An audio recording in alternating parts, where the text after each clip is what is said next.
Salut tout le monde! On est samedi le 4 d'avril. Eh oui, belle journée ensoleillée. Écoute, aujourd'hui, wow! Non mais il y a des journées comme ça. Après 2 journées un petit peu plus grises, mais pas nécessairement des journées malheureuses, pas autant, oh que non. Mais aujourd'hui, wow! Aujourd'hui, retour de mes 2 grands garçons ici, après avoir passé quelques jours avec maman, qui était en congé, qui retourne travailler au front, comme on dit, en tant qu'infirmière auxiliaire. Alors, lâche pas, Véronique. Pendant ce temps-là, ben, nous, les 3 gars, on relaxe. Mais aujourd'hui, les gars m'ont aidé. On a ouvert la terrasse. Oui, écoute, il fait beau soleil. Alors, la Hawkesbury Storyteller Pub, ben, ils ont ouvert sa terrasse aujourd'hui. Donc, ça fait du bien, un peu de soleil. Puis de se promener également aussi sur le bord de la rivière ici à Hawkesbury. J'étais allé me promener. Les outardes, écoute, les outardes sont venues. Ça, c'est signe qu'il y a des belles choses qui s'en viennent. Moi, je me dis, quand les outardes arrivent, et là, ils s'installent sur les plaques de glace qui restent, sur la rivière, c'est de toute beauté. Vous irez voir mon Instagram, j'ai mis des photos aujourd'hui. JSDLC73, mon Instagram. Donc, si ça vous tente. Alors, aujourd'hui, je l'avais dit hier, on commence le récit de ma vie, la légende de la grosse Catherine. Je dis le récit de ma vie parce que il y a des choses dans la vie qui arrivent, puis à un moment donné, tu te rends compte des liens entre les choses qui arrivent. Et ça, c'est l'exemple parfait. Je m'explique. Ça, c'est bien avant de savoir que tout ça arriverait. Quand j'étais en 5e secondaire, à la polyvalente Paul Lejeune à Saint-Tite, j'étais dans les scouts, puis aussi, ben, il y avait d'autres personnes avec nous. On a fait la descente de la rivière Saint-Maurice en Rabasca, de Latuc à Trois-Rivières. 4 jours de canot camping, une super belle expérience. Et le responsable de l'expédition, c'était notre professeur d'éducation physique, André Perrault, qui malheureusement nous a quittés cette année, André. Donc, André est le père de Brian Perrault, l'auteur, et aussi que j'ai eu comme enseignant au cégep et avec qui j'ai fait du théâtre. Ceux qui me suivent depuis le début savent à quel point Brian, je peux le remercier parce que si je fais du compte aujourd'hui, c'est beaucoup grâce à lui. Donc, il m'est arrivé quelque chose quand j'étais en 5e secondaire qui a un lien avec une légende que Brian m'a raconté beaucoup plus tard. Mais en 5e secondaire, mon expédition de Rabasca se passe bien la première journée de Latuc à Matawin. Matawin, c'est un petit village sur le bord de la Saint-Maurice. Ça, je pense que c'est un mot amérindien qui veut dire il n'y a pas grand monde qui habite ici. C'est tout petit. Et il y a un rapide. Parce que quand la rivière Matawin se jette dans la Saint-Maurice, cette belle rivière, il y a un rapide à cet endroit-là. Faut comprendre qu'aujourd'hui, si vous allez là, vous allez dire, coudonc de la Chevrotière, que c'est où ton rapide? C'est que maintenant, le débit de la rivière Saint-Maurice est contrôlé avec beaucoup de barrages. Du réservoir Gouin jusqu'à Trois-Rivières, il y a des barrages qui vont régulariser le débit de la rivière. Mais quand je vous parle de ce qui s'est passé, là, on recule en 1991. J'étais en secondaire 5. Et le débit de la rivière était différent, ce qui faisait que le rapide de la Matawin était beaucoup plus féroce. Et on avait dormi à Matawin. Et le lendemain, 2e journée de l'expédition en Rabasca, alors il faut partir.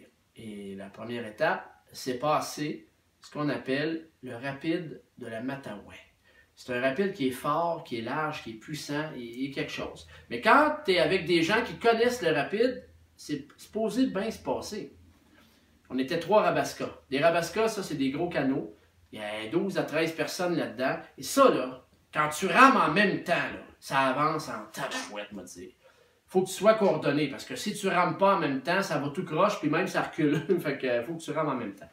Et moi, j'avais la chance d'être dans le Rabasca, qui était barré, parce que le barreur, c'est celui en arrière qui contrôle tout ça. Nous, on rame 2 par 2, chacun de notre part, même.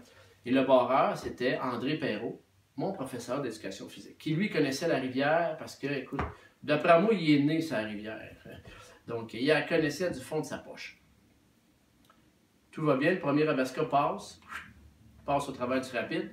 2e Rabasca, passe le rapide sans problème. Le 3e Rabasca, le mien, part. Et là, ça se met là, à tanguer d'un bord puis de l'autre, béding, béding, comme des rochers. Le rapide s'est mis à nous brasser solide. Et à un moment donné, je ne sais pas ce qui s'est passé. Il y a une espèce de vague qui a soulevé le Rabasca des airs. Et là, ça a fait 3-4 tonneaux. Et là, je vous rappelle que moi, je suis dans le Rabasca avec mes amis, puis le barreur en arrière. Et là, on fait des tonneaux, les bagages revolent, tout le kit. Passé proche de mourir noyé dans les rapides de la Matawan. Si ça n'avait pas été de la force herculéenne de André Perreault, ben je serais mort, noyé. Lui, là, il s'était positionné les 2 pieds sur une roche bien comme il faut, puis il nous ramassait un par un, puis il nous sortait de la rivière, fou! Il nous pitchait, puis les bagages, il nous lançait sur la rive, il nous récupérait un par un dans les rapides, les rapides de la Matawan. Il a lancé un de nos amis tellement fort que lui était petit un peu, il a fallu le décrocher d'en haut de sa prime. En tout cas, ça, c'est une autre histoire. Alors là, quand que tout a été revenu dans l'ordre et qu'il avait sauvé tout le monde, il n'a pas parlé ben. Il a dit tout le monde, on rembarque dans le Rabasca, ramassez vos affaires et on part. Le reste de l'expédition s'est bien passé. Mais André n'était pas comme d'habitude. Parce que d'avoir chaviré et d'avoir passé proche de perdre des élèves de l'expédition, ça l'a un peu troublé. Mais c'était pire que ça, on se questionnait parce qu'il était vraiment troublé. Et c'est plus tard, après tout ça, quelques années plus tard, que j'ai appris la légende de la Grosse Catherine. La légende du rapide de la Grosse Catherine. Parce que oui, on l'appelle le rapide de la Matawan, mais on peut l'appeler aussi le rapide de la Grosse Catherine. Et ça veut dire, parce que le rapide, il veut dire quelque chose. Dans le sens que quand tu passes dedans, ça veut dire quelque chose. Il y a toute une signification. Et ce rapide-là, on l'appelle le rapide de la Grosse Catherine parce que là, très longtemps, il y avait, au croisement de la Matawan et de la Saint-Maurice, une auberge qui était tenue par une femme, une corpulente bonne femme de 6 pieds et 4, 256 livres. Écoute, dans ce temps-là, quand tu tombais face à face avec une bonne femme de 6 pieds 4, 256 livres, tu pognais quelque chose. Encore aujourd'hui, d'après moi, si tu tombes face à face avec une femme de 6 pieds 4, 256 livres, ça pogne quelque chose. Elle avait son auberge. C'était une belle auberge bien placée. Parce que je dis bien placée, parce qu'aujourd'hui, là, quand tu mets un truck stop, puis un Saint-Hippolyte barbecue, puis un dépanneur au croisement de 2 autoroutes, c'est bien placé. Mais dans le temps, au croisement de 2 rivières, si tu plaçais une auberge, c'était aussi bien placé parce que les gens, dans ce temps-là, se déplaçaient beaucoup par canot pour aller des chantiers, puis revenir des chantiers, aller faire la trappe pour les fourreux, puis la traite des fourreux, les voyageurs, puis tout le kit. Fait qu'à un moment donné, il faut que ça se repose, ce monde-là. Fait qu'il arrêtait à l'auberge, bien placé au croisement des 2 rivières. Et là, il arrêtait à l'auberge se reposer. Il arrêtait pour manger, parce qu'on mangeait très bien à l'auberge de la Grosse Catherine. Elle cuisinait très bien. On pouvait aussi boire un petit coup, mais toujours boire avec notre ami, de toujours boire avec modération. Oui, ça les gars, quand vous sortez, amenez toujours avec vous votre chum qui s'appelle modération. Comme ça, tu dis, j'ai bu avec modération. Ça te sauve bien du trouble, me dire. Du trouble, si tu allais à l'auberge de la Grosse Catherine, si tu en faisais, ça pouvait se revirer contre toi. Parce qu'elle était forte. Écoute, 6 pieds 4, 256 livres. Quand elle se fâchait, aïe. Et puis elle était forte, hein. Le monde lui avait dit, autour, qu'elle était tellement forte qu'elle avait déjà assommé un orignal, paf! D'un coup de poing sur le museau.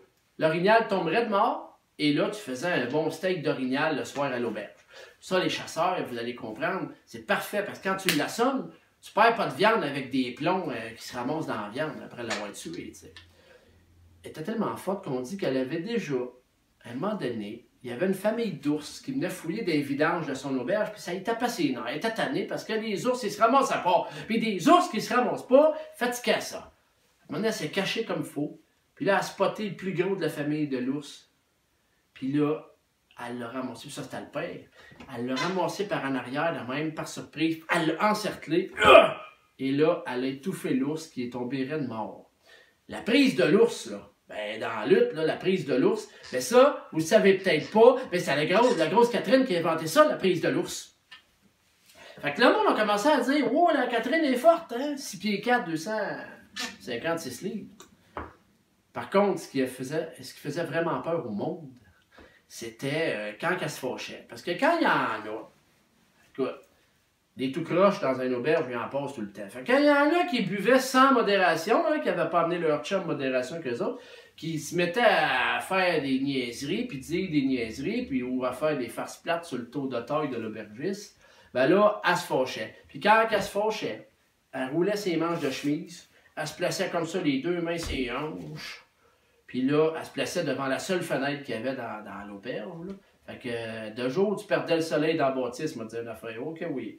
Puis d'après moi, la nuit, tu perdais la lune puis les étoiles au profit de sa face. Ok, oui. Puis quand elle se fâchait, elle empoignait des gars qui faisaient du trouble. Et l'histoire dit que les gars qui faisaient du trouble dans l'auberge de la Grosse Catherine, ben, ils passaient directement de l'auberge à Rivière-Saint-Maurice avec simplement un coup de pied dans le derrière. Un bon coup de pied dans le cul, comme autrefois, comme il s'en fait plus. Hein? Paf, le gars, il revolait de l'auberge, puis il tombait dans la rivière. Puis il m'a dit, il se tenait tranquille.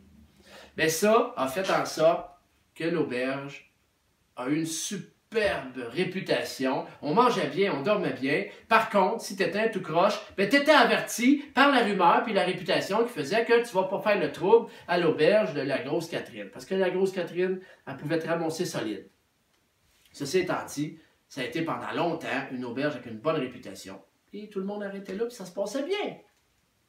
Ben là, à un moment donné, ben, dans une histoire, il arrive des choses qui font en sorte que l'histoire évolue.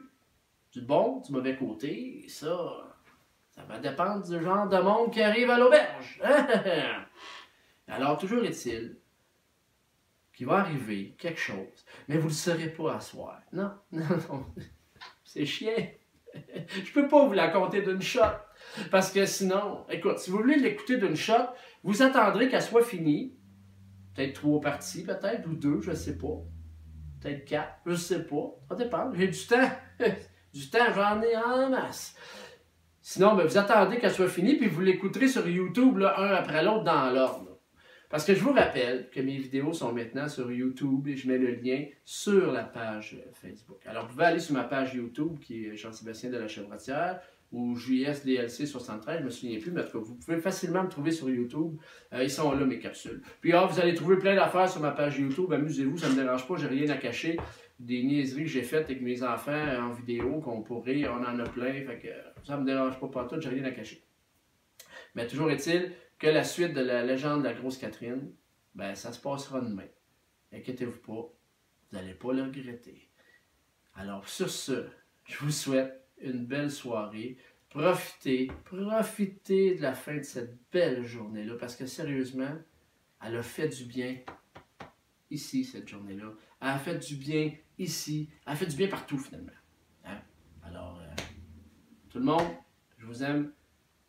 À demain.